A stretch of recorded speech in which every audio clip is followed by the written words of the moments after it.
दिसंबर आ चुका है। बिहार के सीतामढ़ी में अब काफी सर्दी पड़ने लगी है। इस गांव ने थोड़ी तरक्की कर ली है। गांव में बिजली आ चुकी है, सड़क बन चुकी है, ज्यादातर रास्ते पक्के सड़क वाले हो गए हैं।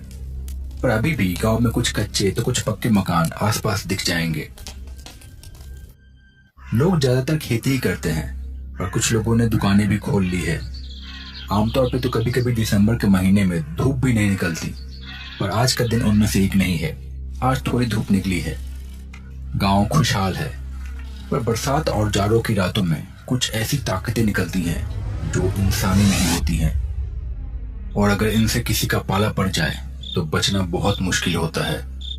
गांव के बड़े बुजुर्ग अक्सर बच्चों को इन सब चीजों के किस्से सुनाते हैं और इनसे सावधान रहने के लिए कहते हैं, पर नौजवान बच्चे अक्सर ऐसी बातों को एक कान से सुन के दूसरे कान से निकाल देते हैं, पर उनके सम्मान के लिए पूरी बात सुन जरूर लेते हैं। दोपहर के 2 बज रहे हैं। गांव के कुछ लड़के मिलकर कुछ बात कर रहे हैं। दिसंबर जब खत्म होने वाला होता है तो गांव के लड़के आपस में मिलकर पिकनिक करते हैं। पिकनिक भी बस नाम है। ये लोग बस मिलकर कुछ खाना बनाते हैं, थोड़ी बातें करते हैं, थोड़ा गाना बजाना होता है और बस इतना ही। पिकनिक शाम को शुरू होती है और देर रात तक चलती है। फिर वहीं टेंट में सो जाते हैं गप मारते हुए। आज भी सब मिलके पिकनिक की तैयारी कर रहे हैं। भाई, महीना खत्म होने वाला है। इस बार की प्लानिंग अभी तक नहीं हुई। करनी है कि नहीं पिकनिक? हाँ, करनी है ना। पिकनिक ना हो ऐसा हुआ कभी? अरे तो कब करेंगे? कहाँ करनी है? क्या क्या बनेगा? सामान कौन लाएगा? कितना चंदा होगा? ये सब कब तय होगा? हाँ, तो इसमें कौन सी बड़ी बात है। अभी सब यहीं बैठे हैं, तय कर लेते हैं अभी। इसके बाद वो लोग बातें करने लगे। तय किया गया कि पिकनिक कहाँ मनाई जाएगी और क्या क्या किया जाएगा। तय हुआ कि लिट्टी और मुर्गा बनेगा। लिट्टी मुर्गा बिहार में बहुत चाव से खाया जाता है। ठीक है, सब तय हो गया। अब खर्चा का अंदाजा लग गया है। हर आदमी 100-100 रुपए देगा। पीपल के पास वाले किराना दुकान से चावल, तेल और ये सब मसाले ले लेंगे।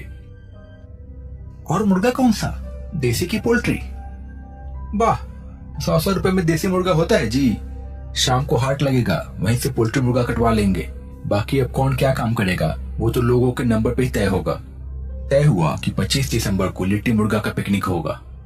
30 दिसंबर तक लोगों ने घर घर घूम कर चंदा इकट्ठा कर लिया। डिसाइड हुआ कि गांव में ही खंडहर के पास वाले मैदान में या उसके आसपास पिकनिक की जाएगी। 25 तारीख आ गई। दोपहर से सारी तैयारी शुरू हो गई। 2 लोगों को काम मिला हाट से मुर्गा लेके आने का। बाकी 2 लोगों को काम मिला किराना दुकान से सामान लेके आने का, और 2 लोगों को काम मिला टेंट बनाने का। तब तक अमित अपने घर से निकल रहा था। घर के बाहर उसके दादा बैठ के धूप सेक रहे थे। उन्होंने अमित से पूछा, बबुआ कहाँ जाता रहो? अरे बाबा, लिट्टी मुर्गा का प्लान है दोस्तों के साथ, वही जा रहा हूं। अच्छा, कहाँ पे बना रहे हो? बाबा, वो खंडहर के पास वाले मैदान में। बाबा थोड़ी सोच में पड़ गए। फिर उन्होंने कहा, अच्छा, पर ध्यान रखना, गांव में बहुत सी ऐसी चीजें होती हैं जो रात को निकलती हैं, और जाड़ों के दिनों में तो और भी, और मांस मछली पे आ जाती है। ध्यान रखना। पर अगर कुछ हो जाए तो आग रखना अपने पास। आग सबसे बचा के रखेगा। अमित ने दादा की बात सुनी और फिर बस बड़े बूढ़ों की नसीहत समझ के निकल गया वहां से। विकास और अमित हाट गए। वहां से वो लोग चिकन ले रहे थे। राजेश और बबलू किराना दुकान गए। इधर पंकज और अभिषेक ने टेंट बनाना शुरू कर दिया था। ये जगह गांव के घरों से थोड़ी दूर पे है। आसपास पेड़ थे और बीच में खाली जमीन। टेंट बनाने के लिए ये लोग अपने अपने घरों से कुछ पुरानी चादर लेके आए थे और उसी का इस्तेमाल कर रहे थे। थोड़ी ही देर में शाम होने लगी। सूरज ढलने में भी वक्त था, लेकिन पेड़ों की वजह से ऐसा लग रहा था जैसे सूरज कब का ढल चुका है यहाँ पे। काम करते करते पंकज को ऐसा एहसास हुआ कि एकदम सब कुछ शांत हो चुका है। थोड़ा बहुत शोर आ रहा था पास के हाट से, पर वो बहुत दूर था, और वो जगह भी काफी दूर थी हाट से। पंकज ने बात को नजरअंदाज कर दिया और टेंट बनाने लगा, पर अब उसे ऐसा लगने लगा जैसे उसे कोई छुप छुप के देख रहा है। उसने गौर से पेड़ों की ओर देखा। अचानक उसे ऐसा लगा जैसे एक परछाई पेड़ों के पीछे से पार हुई। वो थोड़ा घबरा गया। तभी क्या हाल है? कहाँ तक बना टेंट? राजेश और बबलू किराना लेके आ गए थे। तभी विकास और अमित भी वहां पहुंच गए। टेंट लगभग बन चुका था। पिकनिक अब शुरू होने वाली थी। एक छोटा सा चूल्हा बना के वो लोग खाना बनाना शुरू कर दिए थे। एक चूल्हे पे अमित मुर्गा बना रहा था और बगल में विकास, पंकज और बबलू उपलों के ऊपर लिट्टी पका रहे थे। उनके पास एक छोटी इमरजेंसी लाइट थी। अमित और राजेश लेकिन चुपचाप टेंट के पास खड़े होकर कुछ बात कर रहे थे। भाई, बोतल लाया है कि नहीं? लेग पीस के साथ तो मजा ही आ जाएगा। हाँ लाया ना, पर ध्यान से, बाकियों को पता नहीं चलना चाहिए, वरना फालतू का हंगामा करेंगे ये लोग। अच्छा ठीक है। इसके बाद वो लोग बाकियों के पास गए और कुछ बहाना बना के वहां से फिर दूर निकल गए। धीरे धीरे वो लोग वहां से थोड़ी दूर आए। हाँ भाई, निकाल अब। राजेश शराब की बोतल निकालने वाला था कि तभी वहां थोड़े दूर पे अंदर उन्हें एक छोटा सा घर दिखाई दिया जिसमें बत्ती जल रही थी। अब शाम लगभग हो चुकी थी। यार, ये घर किसका है? ये तो पहले कभी नहीं देखा हमने। यहाँ अकेले कौन रहता होगा? और तभी उन दोनों को झोपड़ी में बबलू और पंकज दिखी। अरे, ये बबलू और पंकज है ना? इनका काम हो गया? इतनी जल्दी बन भी गया लिट्टी? मुझे लगता है इन्होंने भी अपना कुछ प्लान बनाया है। हाँ ना, चल देखते हैं और रंगे हाथों पकड़ते हैं ये लोग क्या कर रहे हैं। अभिषेक और राजेश उस घर की ओर चल पड़े। थोड़ी देर में वो लोग मकान के पास पहुंचे। उन्होंने देखा कि अंदर बबलू और पंकज चुपके से कुछ खा रहे थे। वो अंदर पहुंच गए और उन्होंने पूछा, वाह, यहाँ अकेले अकेले मुर्गा खत्म किया जा रहा है? इतनी जल्दी बन भी गया? अरे नहीं, ये तो हम बाजार से कलेजी फ्राई लेके आए थे अपने पैसों से अलग से, तो वही थोड़ा बहुत। आओ तुम लोग भी खा लो, और बाकियों को मत बताना, वरना वो लोग भी आ जाएंगे और मांग लेंगे। हाँ, पर ये घर किसका है और तुम लोग यहाँ कैसे? किसी ने कुछ बोला नहीं? अरे, ये घर मेरे एक दोस्त के चाचा का है। वो लोग बाहर गए हैं तो मैंने चाबी मांग ली, खा के यहीं सो जाएंगे। अच्छा, तुम लोग बातें करो, करना है तो मैं तो खा लेता हूँ। हाँ, मैं भी, मुझे भी खाना है। इसके बाद अभिषेक और राजेश दोनों खाने लगे। थोड़ा सा खाने के बाद ही उन दोनों को बहुत जोर की नींद आने लगी और वो दोनों उधर ही सो गए। बबलू और पंकज उन्हें देख के धीमे धीमे मुस्कुराने लगे। कुछ बहुत ही अलग था उस मुस्कान में, कुछ गहरा और शैतानी। इधर टेंट के पास अमित अभी भी मुर्गा बना रहा था। पता नहीं ये दोनों कहाँ गए, कितनी देर से गायब है, क्या कर रहे हैं? पास में ही विकास, पंकज और बबलू अभी भी लिट्टी बना रहे थे। हाँ यार, लिट्टी तो लगभग बन गई। देखना पड़ेगा कहाँ गए ये लोग, वरना आते आते उनका सब ठंडा हो जाएगा। मुझे तो कुछ गड़बड़ लग रही है। मुझे डर लग रहा है उन्हें कुछ हुआ ना हो। मुझे लगता है इन पेड़ों के पास कोई बहुत ही खतरनाक जंगली जानवर है। आज शाम को टेंट बनाते वक्त मुझे उनके होने का एहसास हुआ था। मुझे ऐसा लगा कि पेड़ों के पीछे से कुछ बहुत तेजी से निकल गया। उनकी बात सुन के सब सोच में पड़ गए।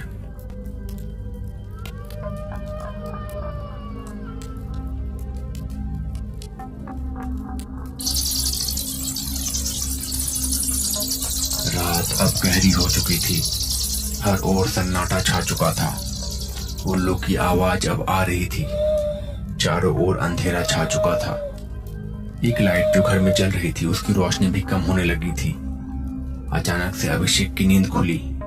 उसका सर दर्द कर रहा था। शायद वो 4-5 घंटे सो के उठा था। उसने आसपास देखा तो राजेश अभी भी वहीं सो रहा था, पर बबलू और पंकज वहां नहीं थे। तभी उसे बाहर से आती हुई कुछ आवाज सुनाई दी। उसे ऐसा लगा जैसे बाहर कोई बड़ी तेज आवाज में लड़ाई कर रहा हो। वो उठ के बाहर गया। उसने देखा कि बाहर बबलू पंकज के ऊपर बैठा हुआ है।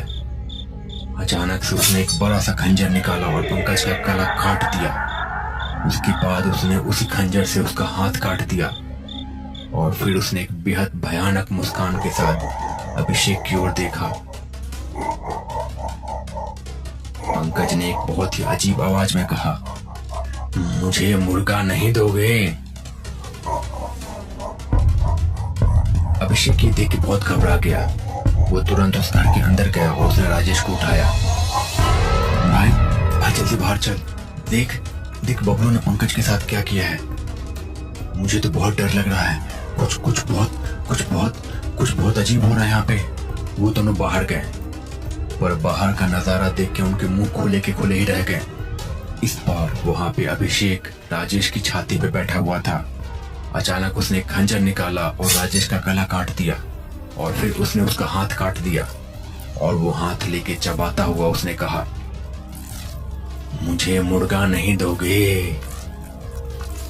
अभिषेक और राजेश को अपनी आंखों पे भरोसा नहीं हो रहा था, पर राजेश को समझ में आ गया था कि ये जरूर कोई शैतान है। उसने अभिषेक से कहा, भाई जान बचानी है तो भाग यहाँ से, यहाँ रहे तो जरूर ये हमें मार देगा, भाग यहाँ से जल्दी। राजेश और अभिषेक दोनों वहां से भागने लगे। उनके पीछे पीछे अभिषेक भी भाग रहा था, पर फिर उसने एक बूढ़े आदमी का रूप ले लिया। वो आदमी अजीब दिख रहा था, फिर अचानक से वो गायब हो गया। भागते भागते वो लोग एक घर के पास पहुंचे, और ये घर तो वही घर था। घर के दरवाजे पे भी वही बूढ़ा खड़ा था। मुझे मुर्गा नहीं दोगे? अभिषेक और राजेश वहां से फिर से भागने लगे। फिर से वो बूढ़ा उनका पीछा करने लगा। वो लोग गांव की ओर भागने लगे, पर वो लोग कितना भी भाग रहे थे, गांव नहीं आ रहा था। भागते भागते उन लोगों को एक दूसरा घर दिखा। वो लोग उस घर की ओर भागने लगे, पर फिर जब उन्होंने उस घर को देखा तो ये वही घर था। वो बूढ़ा उसी घर के दरवाजे पे खड़ा था और उसने फिर से कहा, मुझे मुर्गा नहीं दोगे? राजेश और अभिषेक फिर से वहां से भागे, पर वो अब एक जाल में फंस गए थे, शायद कोई माया जाल। वो कितना भी भागते वही पहुंच जा रहे थे। भाग भाग के वो लोग बहुत ज्यादा थक गए थे और एक जगह आके गिर गए और हाफने लगे। उन्होंने ध्यान से देखा तो वहां पे वही घर आ चुका था, पर अभी तो वहां पे कोई भी घर नहीं था। फिर अचानक से ये घर वहां कैसे? और वही बूढ़ा वहीं पे खड़ा था। मुझे मुर्गा नहीं दोगे? वो बूढ़ा अब अजीब से हंसते हुए उनके ऊपर बढ़ने लगा। थोड़ी देर में धीरे धीरे वो शैतान अपने असली रूप में आने लगा। इसकी आंखें बहुत अजीब थी, बेहद भयानक सा चेहरा, और अजीब से सूखे हुए हाथ और पैर, और खसखस वाली अजीब सी हंसी। वो उनकी ओर बढ़ने लगा। वो लोग हिलना चाह रहे थे पर हिल नहीं पा रहे थे। वो बेहद थक भी चुके थे। उन्हें अपना अंत सामने दिख रहा था। धीरे धीरे वो उनके पास पहुंच गया और अपना मुंह खोलने लगा, और उसका मुंह बहुत बड़ा सा खुलने लगा। पर तभी वहां बाकी लोग आ गए। अमित अपने साथ जलते हुए उपलों की आग लेके आया था। उसने वो आग उस शैतान के ऊपर फेंक दी। आग के पड़ते ही वो अजीब तरीके से चीखते चिल्लाते हुए वहां से गायब हो गया। जब तुम लोग आधे घंटे तक वापस नहीं आए, तब पंकज ने बताया कि पेड़ों के पास कोई बहुत बड़ा जंगली जानवर दिखा था इसे, और इसे ऐसा भी लग रहा था जैसे कोई छुप छुप के इसे देख रहा है। तब मुझे अपनी दादा की बात याद आई। मैं समझ गया था कुछ गड़बड़ तो है। मतलब हमें गए हुए बस आधा घंटा बीता है। हाँ, बस आधा घंटा। चलो अब यहाँ से जो भी खाना बनाया है यही रहने दो, फिर से बना लेंगे किसी अच्छी जगह पे। ये जगह सही नहीं है। मुझे लगता है कि ये सब कुछ छलावा था बहुत बड़ा सा। इसके बाद वो सब वहां से निकल आए अपने अपने घर, और खाना शायद किसी और को मिल गया था। गांव में अक्सर ऐसी चीजें कहीं कहीं मिल जाती है। तो दोस्तों, कैसी लगी आपको ये कहानी? अगर आपको ये कहानी पसंद आई है तो अपना नाम और कहां से देख रहे हैं ये कहानी लिखना ना भूले कमेंट में, और बताइए कि कैसी लगी आपको ये कहानी। मुझे बहुत अच्छा लगता है आपके कमेंट्स पढ़ के। मैं मिलता हूँ बहुत जल्द एक नई वीडियो के साथ और एक नई कहानी के साथ। तब तक अपना ख्याल रखिए। Bye bye.